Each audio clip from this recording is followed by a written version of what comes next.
Nós vamos continuar a lição de domingo passado, que o tema era Vencendo o Mal com o Bem, parte 2, né? Está lá em Mateus 5, do 38 ao 42. E para a gente fazer uma introdução, meus irmãos, eu queria falar um pouquinho que quando Jesus iniciou o seu mistério, ele chamou os seus discípulos e não entregou a eles um livro e falou a eles: vocês vão estudar, se preparar, que daqui a alguns meses eu vou dar uma prova. E aí vocês terão a possibilidade, né, de se tornarem meus discípulos. Não. Jesus disse para eles: sigam-me. E eles assim o fizeram, seguiram Jesus. Pois Jesus ensinou pelo seu exemplo de vida. Jesus não foi um teórico. Jesus usou a sua própria vida para ensinar aos seus discípulos como fazer. E os discípulos viram na prática, na vida de Jesus, tudo o que eles deveriam fazer. Tudo que Jesus ensinou em seus sermões, ele fez na prática. Tudo o que ele ensinou não estava apenas nas palavras, mas, sobretudo, na sua vida e nas suas ações. Hoje, nós não temos mais a presença física de Jesus como homem encarnado em nosso meio, assim como os discípulos tiveram. Mas nós temos os seus escritos, nós temos os seus sermões, nós temos as suas ordens, nós temos os evangelhos que registram toda a vida de Jesus. E com esse registro, que é a palavra de Deus, nós sabemos como Jesus agiu, como ele reagiu, como ele respondia às provocações. Ou seja, nós, cristãos transformados, temos tudo o que precisamos para nos tornar um discípulo de Jesus. Sendo assim, no nosso dia a dia hoje, nós precisamos mostrar que somos realmente verdadeiros discípulos de Cristo. Com o nosso proceder, com a nossa forma de agir, especialmente na forma como nós reagimos às provocações, aos insultos e às perseguições. Por isso, né, meus irmãos, essa porção de Mateus que nós temos estudado, o Sermão do Monte, ela é tão preciosa e ela é tão desafiadora para as nossas vidas. O pastor J.C. Ryle, em seu comentário sobre o livro de Mateus, ele disse o seguinte: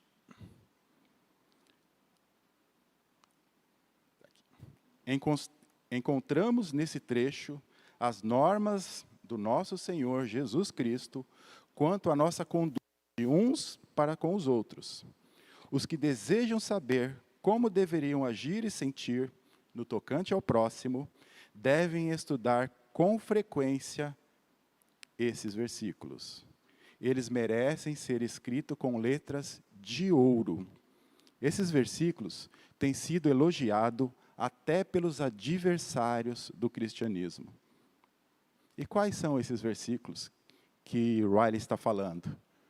O tema da nossa lição de hoje, que está lá em Mateus 5, do 38 a 42. Eu gostei muito como o Samuel fez aqui da outra vez, pediu para todo mundo ler, né?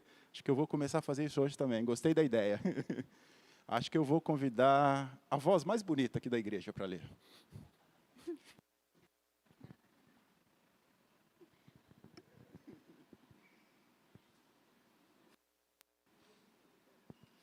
Vocês ouviram o que foi dito, olho por olho e dente por dente.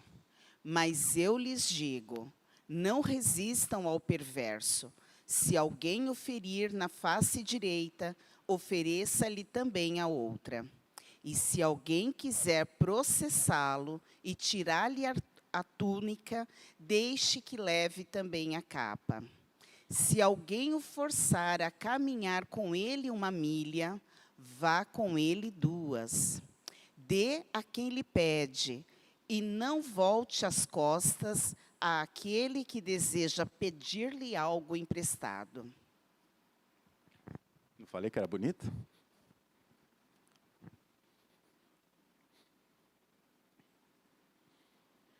Meus irmãos, nós sabemos que o livro de Mateus, ele foi escrito para o público judeu, com o objetivo de mostrar ao povo de Deus que Jesus Cristo é o verdadeiro Messias, que ali ele cumpriu a profecia do Antigo Testamento. E esse livro de Mateus, ele faz uma conexão com o Antigo Testamento, tanto que há mais de 50 citações a respeito do Antigo Testamento no livro de Mateus. Por isso, Jesus frequentemente dizia aos judeus: vocês ouviram o que foi dito. E Jesus dizendo isso, ele fazia ali um contraste. Jesus estava comparando a verdade de Deus com o sistema religioso criado pelos homens.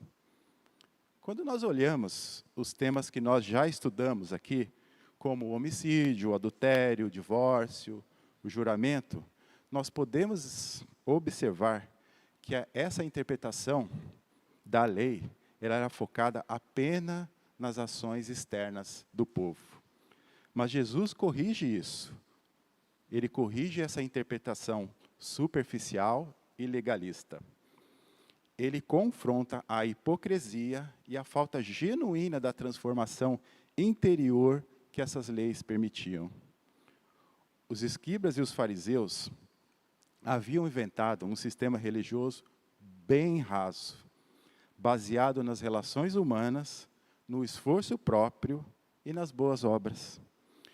Eles não tinham contrição, nem se arrependiam. Eles não tinham o senso do seu pecado e nem sentiam tristeza pelo seu pecado. Eles acreditavam que por manter um padrão que eles mesmos haviam criado, eles estavam justificados perante Deus. Mas Jesus confronta isso com seus ensinos, dizendo que a questão não é essa. A questão é muito mais profunda. A questão está nos seus corações. Lá em 1 Samuel 16:7, a palavra de Deus já nos dizia assim: o Senhor não vê como o homem vê.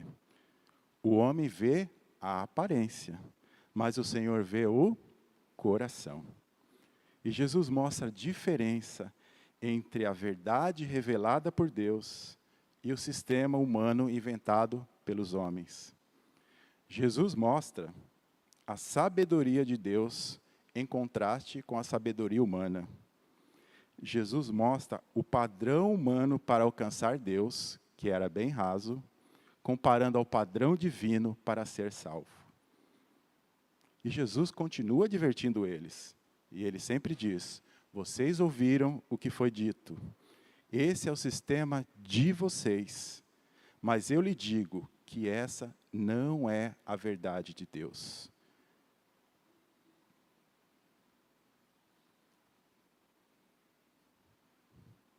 E Jesus vai dizendo a eles, a respeito do que ele acabou de ensinar ali no Sermão do Monte. Vocês acharam bastante não matar? Deus diz para nem se irarem.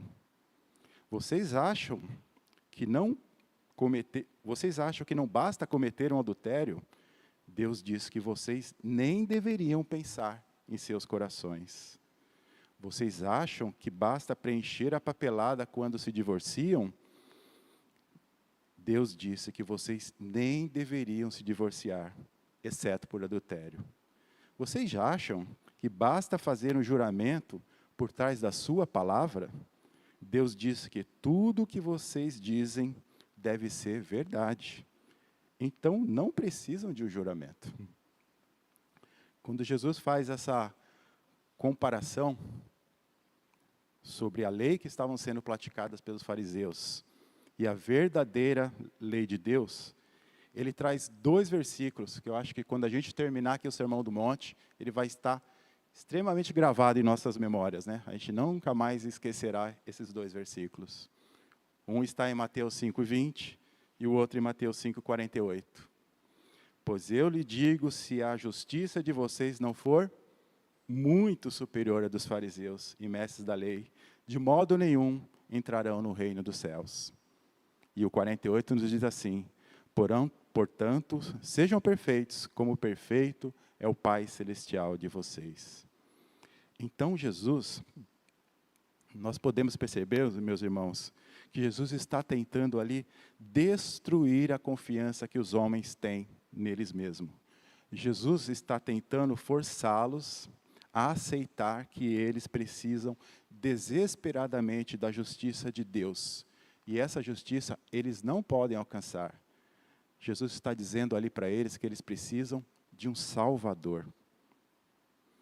E quando Jesus, o Messias, diz para eles, eu, porém, vos digo, ali Jesus está demonstrando a sua autoridade. Essa forma de ensino direta e pessoal de Jesus revela a autoridade que ele tinha dele mesmo, como a própria palavra de Deus encarnada. E isso é reconhecido pela multidão, quando ele termina ali o Sermão do Monte. Claro, exceto pelos escribas e fariseus. E olha o que a multidão disse, lá em Mateus 7, 28 e 29. Quando Jesus acabou de dizer essas coisas, as multidões estavam maravilhadas com o seu ensino, porque ele as ensinava como quem tem autoridade, e não como o mestre da lei. O texto base da nossa lição hoje, meus irmãos, Mateus 5, do 38 ao 42, ele está conectado, ele está linkado com uma das bem-aventuranças, que nós já estudamos, que ela está lá em Mateus 5, 7.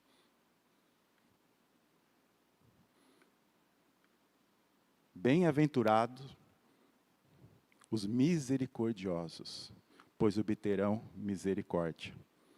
A bem-aventurança, aí de Mateus 5, 7, nos chama a ser misericordiosos. Os versículos que nós estudamos hoje, do 38 a 42, vai nos mostrar como essa misericórdia se transforma na prática.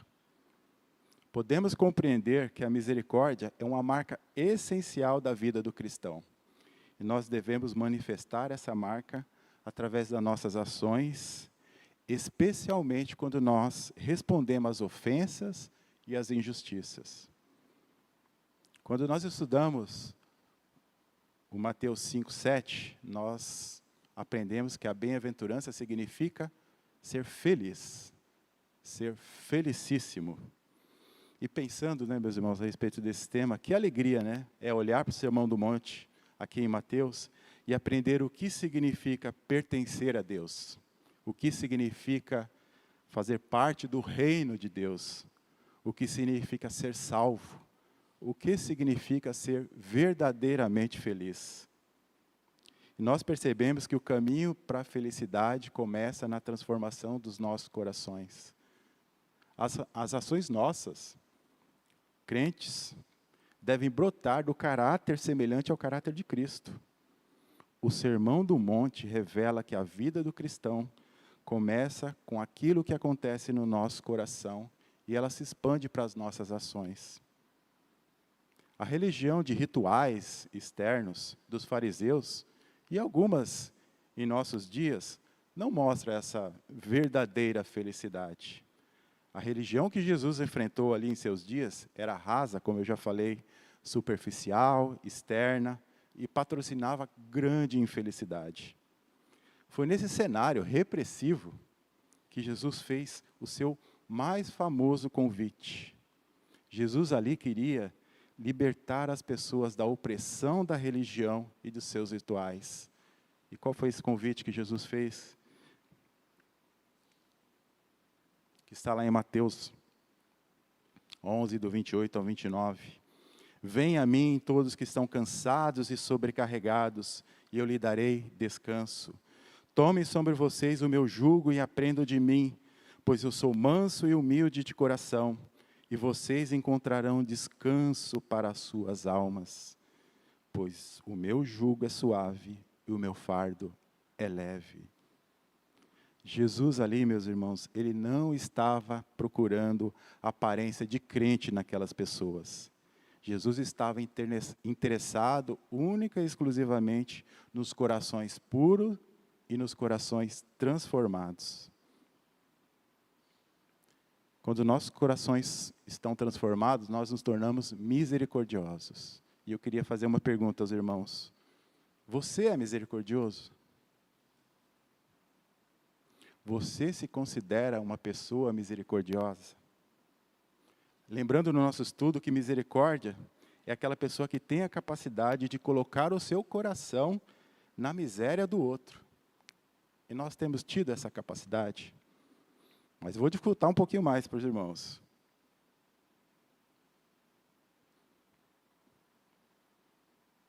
Você tem essa misericórdia nos termos bíblicos?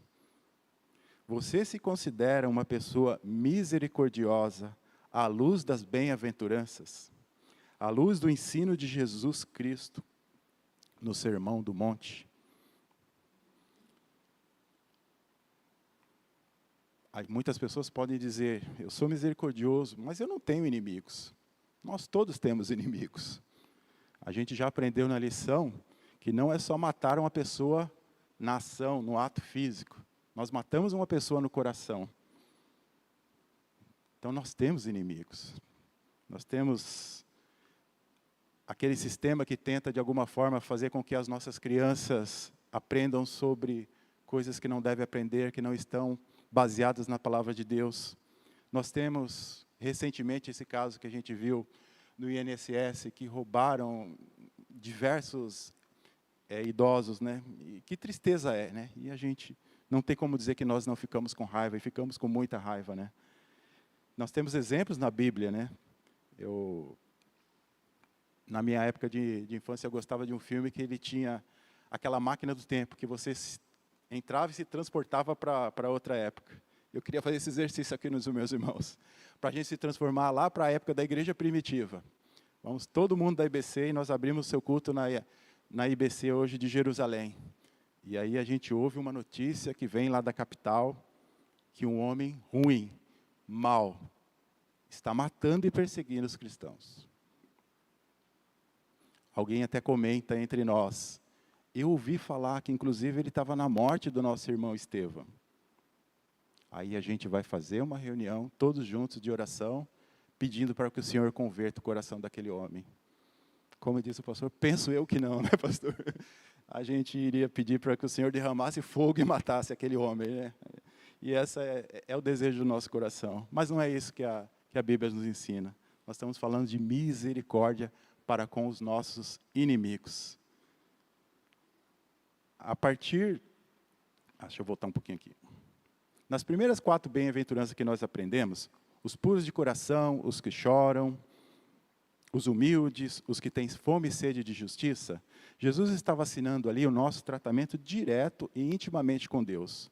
E a partir dessa 5ª bem-aventurança, da misericórdia, Jesus está nos ensinando como deve ser o nosso relacionamento com as outras pessoas, como nós devemos nos comportar com os nossos inimigos. Entender isso, meus irmãos, nos aprofunda na compreensão de como devemos reagir aos nossos inimigos e aos necessitados. Pois as bem-aventuranças é um retrato de Cristo, uma revelação do seu caráter. Devemos olhar para o exemplo de Jesus de misericórdia, a fim de aprendermos o real significado dessa palavra. Pois Jesus mostrou misericórdia para muitos miseráveis, como eu e como você. Lá em Marcos, no texto de Marcos 2, 16 a 17, Jesus deixa bem claro ali o que ele veio fazer. Quando os mestres da lei, que eram fariseus, ouviram comendo com os pecadores e publicanos, perguntaram aos discípulos de Jesus, por que ele come com os publicanos e pecadores? Ouvindo isso, Jesus lhes disse, não são os que têm saúde que precisam de médico, mas sim os doentes. Eu vim para chamar justo e não pecadores. O nosso Senhor veio para chamar pecadores como nós. Meus irmãos, do início ao fim, a vida de Jesus foi uma vida de misericórdia. Ele deixou o lugar mais importante do universo e assumiu a forma de servo. Ele renunciou a riquezas, ele renunciou à sua própria vida. Ele se fez pobre, embora dono de tudo. Ele renunciou à sua glória celestial para buscar e salvar pecadores perdidos.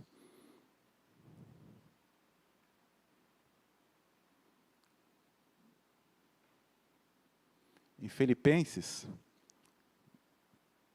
Paulo nos dá uma ideia melhor disso que eu acabei de dizer para os irmãos. Que aí ele nos diz como deve ser o nosso procedimento. As nossas atitudes devem ser semelhantes às atitudes de Jesus.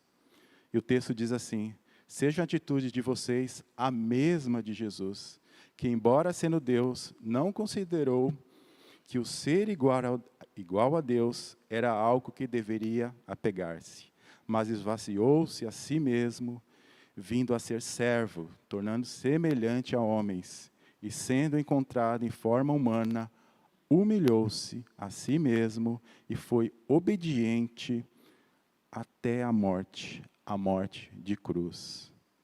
Misericordiamente, Deus entrou na nossa pele, o Filho de Deus eterno virou gente como a gente para sofrer as nossas dores.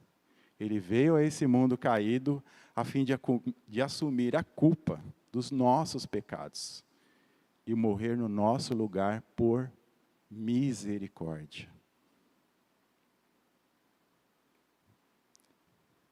Para a gente entender melhor isso, numa frase, alguém escreveu esse texto e eu achei muito bonito e queria compartilhar com os irmãos. O ato supremo da misericórdia de Deus foi Ele mesmo se tornar homem e mostrar a sua compaixão e seu amor e sua graça e sua misericórdia, morrendo em nosso lugar. Entender isso, fica muito mais fácil a gente entender o Sermão do Monte. No nosso texto, voltando para ele, né, tinha uma frase que eles ouviam com frequência naquela época, e acho que até hoje a gente ouve bastante também, né? Eu tenho os meus direitos. Vocês ouviram o que foi dito, olho por olho, dente por dente. Nossa natureza pecaminosa não gosta de levar desaforo para casa. A gente adora a cultura do bateu, levou. Nós constantemente queremos pagar as ofensas que nós sentimos e recebemos, né, com a mesma moeda, olho por olho, dente por dente. Nossos pais nos treinam assim quando a gente vai para a escola. Se você apanhar no colégio, você vai apanhar em casa também. Nós naturalmente somos vingativos, seja nas nossas ações ou seja nos nossos corações. Quando alguém faz algo para a gente, muitas vezes a gente se vinga no nosso coração, né? Fala, eu não vou falar mais com essa pessoa, eu não vou olhar mais para ela, né? É uma forma de vingança dentro do nosso coração. Porém, não é isso que Jesus está nos ensinando. Lá em 1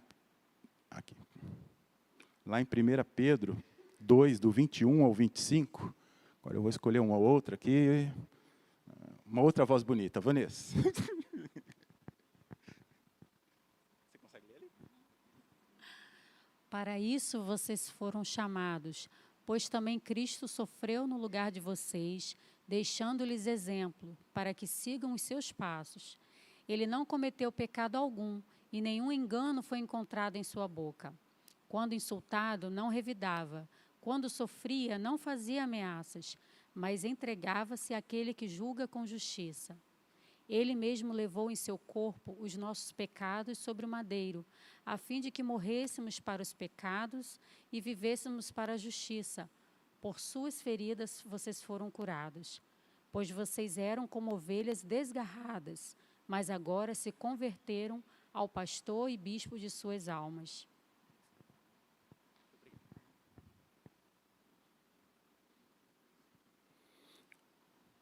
Olho por olho, dente por dente.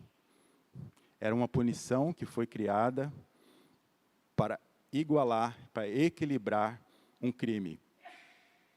E ela foi estipulada para ser usada nos tribunais, não um mandato de vingança pessoal. Nos nossos relacionamentos humanos com as pessoas, Jesus nos ensinou diferente. Ele nos ensinou a perdoar. Lá em Mateus 18, 22, ele até dá um número, né? Devemos perdoar 70 vezes 7. Nos tribunais, nós buscamos por justiça, não misericórdia. Nós devemos manter essa distinção entre o tribunal e a área das relações humanas, como nós se comportamos com as outras pessoas. No tribunal, a justiça opera na base do olho por olho, dente por dente. Nas relações humanas, o amor e o perdão devem prevalecer. Os fariseus erraram em colocar a lei do talião na justiça pessoal e no dia a dia. Eles se tornavam, com isso, cada dia mais vingativos. Mas Jesus está dizendo, não façam isso. Não comecem a brigar, nem se vinguem. Lá em Romanos 12, do 17 ao 21, o apóstolo Paulo, olha o que ele está dizendo. Não retribuam ninguém mal por mal. Procurem fazer o que é correto aos olhos de todos. Façam tudo o possível para viver em paz com todos. Amados, nunca procurem vingar-se, mas deixem com Deus a ira, pois está escrito, minha é a vingança, eu retribuirei, diz o Senhor. Ao contrário, se o seu irmão tiver fome, dê-lhe de comer, se tiver sede, dê-lhe de beber. Fazendo isso, você amontoará brasas vivas sobre a cabeça dele. Não deixe vencer pelo mal, mas vençam o mal com o bem. Ali as multidões e os discípulos, Jesus estava tentando dizer a ele que eles deveriam substituir o ensino vingativo aprendido ali pelos mestres e fariseus pelo ensino amoroso de Jesus. E Jesus continua dizendo para eles, né? Mas eu lhes digo, não resistam ao perverso. Se alguém ferir a sua face direita, ofereça também a outra. E se alguém quiser processá-lo, tire a sua túnica e deixe que leve também a capa. Se alguém forçar a caminhar 1 milha, vá com ele 2. Dê-lhe o que lhe pede. Não volte as costas àquele que deseja pedir algo emprestado. Nesse texto, meus irmãos, nós podemos separar aqui 4 tipos de ilustrações que aconteciam na vida diária dos judeus e também nas nossas vidas. E elas são o direito à dignidade, a segunda, o direito à segurança, o direito à liberdade, o direito à propriedade. Vamos falar um pouquinho agora cada uma delas. Ai, meu filho.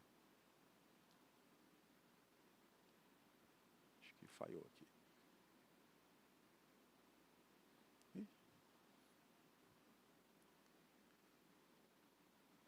Acho que acabou a pilha. Ah, foi.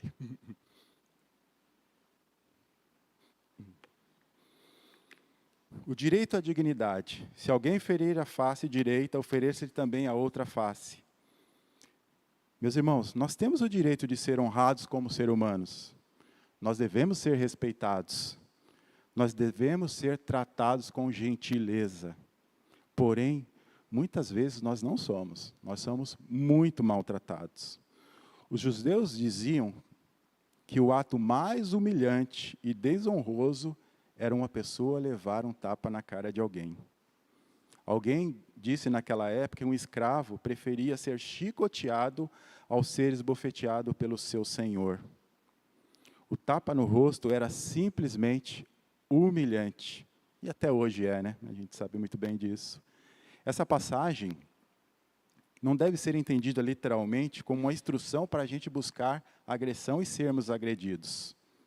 Em vez disso, devemos renunciar o direito de retaliar com a mesma moeda. E a demonstração de uma dignidade superior, uma dignidade vinda do nosso Deus diante da ofensa.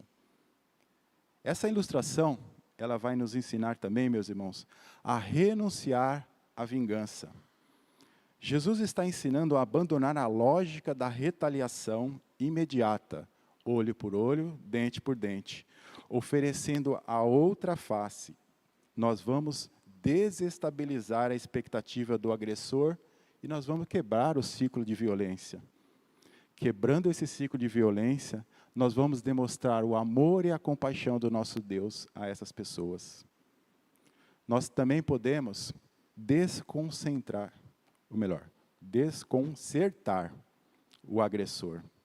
A nossa reação inesperada de oferecer a outra face, ela pode levar o agressor ao desconforto, a refletir sobre a sua própria atitude. Não se trata de passividade, mas de uma ação que visa confortar a maldade de uma forma não violenta. Eu não sei se os irmãos já tiveram essa experiência.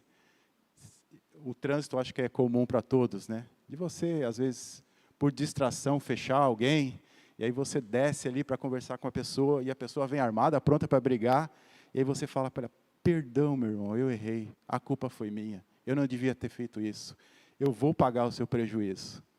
Confesso aos irmãos que a reação da pessoa vai ser outra, né? Aquele momento que ele desceu disposto a brigar, certamente será transformado em um diálogo, em uma conversa para resolver o problema, né? Por isso a responsabilidade é nossa. Uma outra ilustração é o foco no reino de Deus. Essa atitude reflete os valores do reino de Deus, que prioriza o amor, o perdão e a reconciliação, como eu acabei de falar, acima da nossa defesa do egoísmo e a defesa do nosso próprio direito. Essa ilustração também nos ensina, meus irmãos, para a gente não promover a vitimização. É importante ressaltar que essa mensagem não encoraja a passividade diante da injustiça ou a tolerância ao abuso. Em outros textos, é claro, a Bíblia também fala sobre a importância da justiça e a importância da proteção. Mas o foco aqui é na resposta pessoal, é na ofensa tratada com aquela pessoa naquele momento para você interromper esse ciclo de violência. Jesus não revidou aos maus tratos progressivos que ele recebia. Nós sabemos que ele tinha condições, e como tinha condições de interromper isso, mas ele não revidou. Nossa dignidade máxima será dada quando o Senhor voltar, quando estivermos no céu.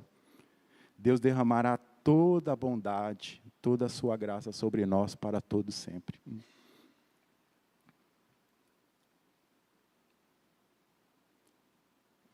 Passei. Na ilustração 2, meus irmãos, nós vamos falar sobre o direito à segurança.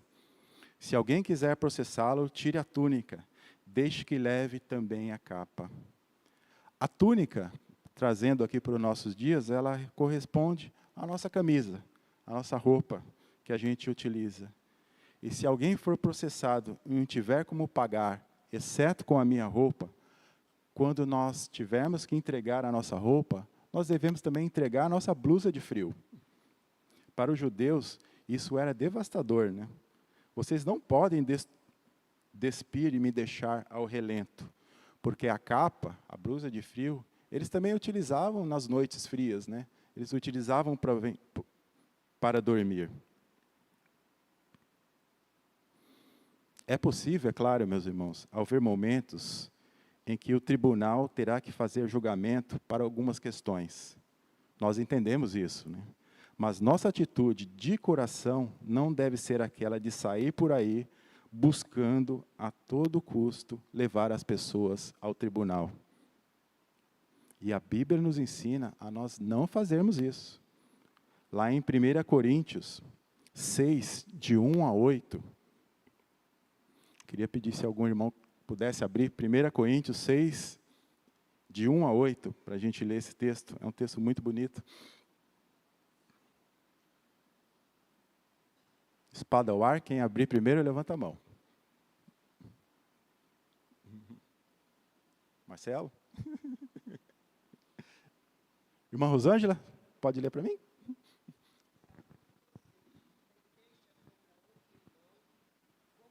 Apresentar a causa para ser julgada pelos ímpios em vez de levá-las aos santos. Vocês não sabem que os santos hão de julgar o mundo? Se vocês hão de julgar o mundo, acaso não são capazes de julgar as causas de menor importância? Vocês não sabem que haveremos de julgar os anjos, quanto mais as coisas dessa vida. Portanto, se vocês têm questões relativas às coisas desta vida, designem para juízes os que são da igreja, mesmo que sejam os menos importantes. É até o 5?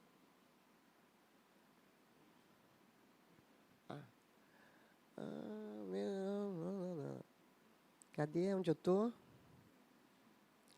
Digo isso para envergonhá-los. Acaso não há entre vocês alguém suficientemente sábio para julgar uma causa entre irmãos? Mas, ao invés disso, um irmão vai ao tribunal contra outro irmão, e isso diante de descrentes. O fato de haver litígio entre vocês já significa uma completa derrota. Porque não preferem sofrer a injustiça? Por que não preferem sofrer o juízo? Em vez disso, vocês mesmos causam injustiças e prejuízos, e isso contra irmãos. Eu digo isso para envergonhá-los. O apóstolo Paulo estava bravo.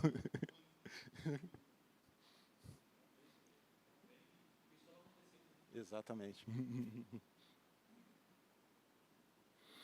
Com o nosso direito à segurança, meus irmãos, Jesus nos ensina que a gente deve renunciar a bens materiais em favor da paz. Jesus está ensinando a atitude de desapego em relação aos bens materiais, a ponto de estarmos dispostos a ceder mais do que foi exigido de nós.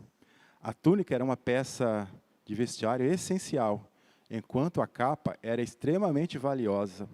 Oferecer a capa, além da túnica, demonstrava ali uma disposição muito além do que foi exigido para preservar a paz. Essa ilustração também nos ensina, meus irmãos, ali no segundo item, a priorizar os valores espirituais.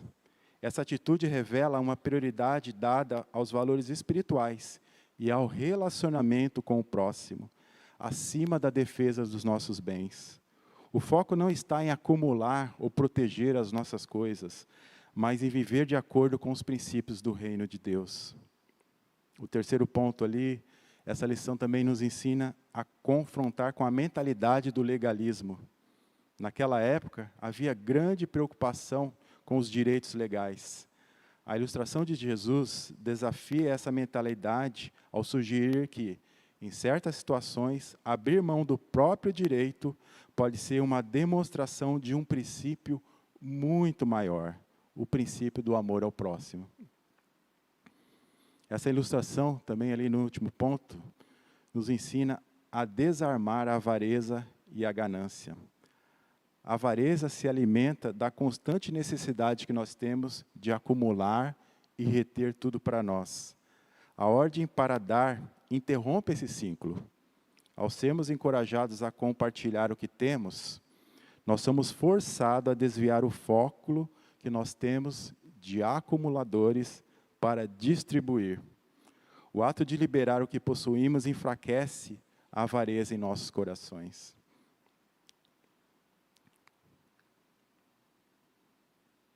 O terceiro ponto, meus irmãos, fala do nosso direito à liberdade. Se alguém o forçar a caminhar com ele 1 milha, vá com ele 2. Naquela época, um soldado romano podia obrigar um homem a carregar sua mochila por 1,5 km. Nada mais que isso. Jesus nos ensina a oferecer a carregar a mochila por mais 1,5 km. Nós vemos no exemplo de Jesus, quando ele estava sendo levado à cruz, ao Gólgota, para ser crucificado, os romanos encontraram um homem na estrada, Simão Cirimeu, e fizeram essa atitude com ele, fizeram ele levar a cruz de Jesus. E ele não podia rejeitar isso, porque era uma lei. E essa ilustração nos mostra que isso mesmo. Nos mostra a transformação da obrigação em um serviço voluntário. Ao oferecermos irmos 1 milha a mais, o discípulo de Jesus, nós, podemos transformar a obrigação forçada em um ato de serviço voluntário. Essa atitude muda a dinâmica da intenção dos nossos corações e demonstra uma disposição de servir além do dever, e podemos com isso demonstrar o amor de Jesus. Nós também podemos, no segundo item ali, demonstrar a bondade e o amor. A ir a 2ª milha pode ser um ato de bondade e de amor para com aquele que exerce a imposição. Pode surpreendê-lo e desarmá-lo, até mesmo gerar uma oportunidade de testemunhar da obra de Cristo na vida deles. O próximo significado ali não significa uma submissão a toda a tirania. É crucial notar, meus irmãos, nesse texto, que essa ilustração não prega a submissão a regimes opressivos ou a aceitação a toda forma de injustiça. O foco ali é a resposta às pessoas a uma imposição específica e na oportunidade que nós temos de demonstrar o amor de Deus diante dessa imposição. O 4º e último item, o direito à propriedade de quem lhe pede, e não volte as costas àquele que deseja-lhe algo emprestado. Nós somos naturalmente possessivos. A questão aqui diz respeito à real necessidade que as pessoas têm. No texto de Deuteronômio 15:7, a palavra de Deus nos mostra esse princípio que nós precisamos ter, um princípio de generosidade desprendida e altruísta. O texto de Deuteronômio diz assim: se houver entre vocês um pobre dentro de suas cidades, não endureça o seu coração, nem feche a mão para o seu irmão pobre, mas abra bem a sua mão e empreste o suficiente para a sua necessidade daquilo que lhe falta. Essa ilustração, meus irmãos, nos ajuda a entender a priorização na necessidade do próximo. Não se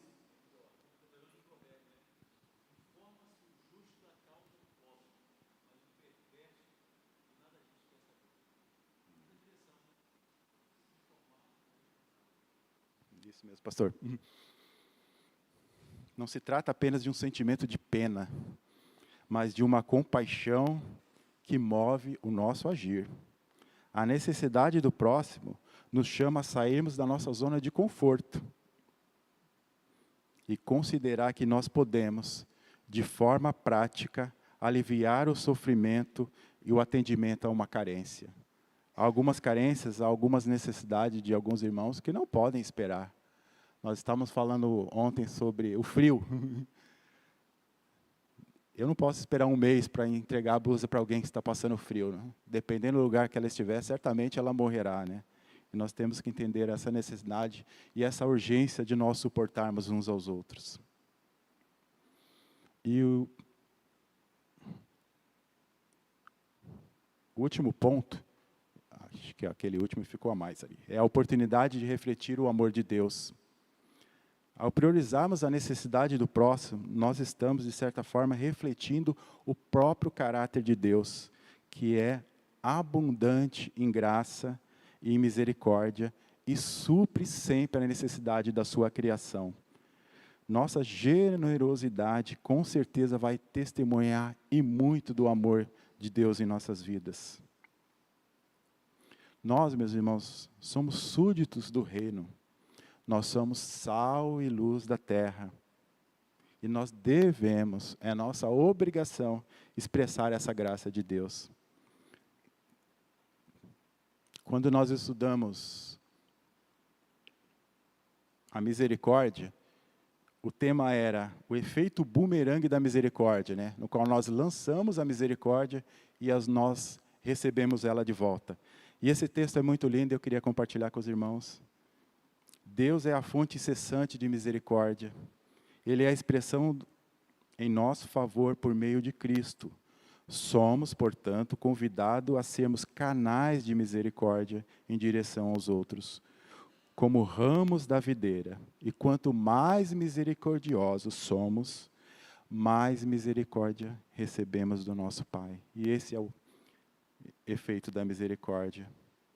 E para concluir a nossa lição de hoje, meus irmãos, eu queria trazer um tema que muitas vezes nós não falamos a respeito dele, mas que ele é de extrema importância para a nossa vida cristã. O nosso tempo aqui na Terra, ele é curto. Mais um pouco, o nosso Senhor virá da sua glória. O julgamento será estabelecido e os livros serão abertos. E todas as nações serão reunidas diante do nosso Deus, para que cada um receba segundo o que foi feito, seja o bem, seja o mal. Os maiores segredos dos nossos corações serão revelados. E os reinos da terra, os grandes, os pequenos, os ricos, os pobres, os poderosos, todos os servos juntos comparecerão perante o tribunal de Deus e verão uns aos outros, face a face, um a um, prestando conta de si mesmo diante a Deus. E isso, meus irmãos, não sou eu que estou dizendo. Está escrito, é verdade e certamente acontecerá. E o que cada um de nós pretende dizer nesse dia? O que nós temos feito, o que nós temos preparado, o que nós temos construído em nossas vidas para essa apresentação no dia do julgamento final? O Sermão do Monte, meus irmãos, certamente irá nos ajudar e nos direcionar a fazermos somente a vontade de Deus, não a vontade de nossos corações. Para a gente entender isso de uma forma melhor, eu trouxe aqui o texto de um evangelista que viveu em 1800, chamado George Miller. E olha o que ele disse a respeito de nós estarmos aprovados perante nosso Deus. Houve um dia em que eu morri, definitivamente morri. Morri para George Miller e suas opiniões, preferências, gostos e vontades. Morri para o mundo, sua aprovação ou censura. Morri para a aprovação ou para as acusações, até mesmo dos meus irmãos e amigos. E desde então, desde a conversão dele, tenho dedicado apenas a me mostrar aprovado para Deus. Que realmente, isso seja algo em nossas vidas, que nós possamos viver a cada momento, dia a dia, para que o Senhor nos aprove, que nós sejamos aprovados por Ele. A opinião dos homens, a opinião do que nós façamos, das nossas mentes, até dos nossos corações, não deve ser relevada, mas sim o que o nosso Senhor quer de nós. E nós temos instrumento para isso, que é a sua palavra. Nós temos a oportunidade aqui na igreja de poder estudar, de poder reunirmos em pequenos grupos, de podermos nos relacionar, de podermos abrirmos nossos corações, de podermos confessar os nossos pecados. E que o Senhor nos ajude a cada dia mais em seguir essa caminhada no Sermão do Monte.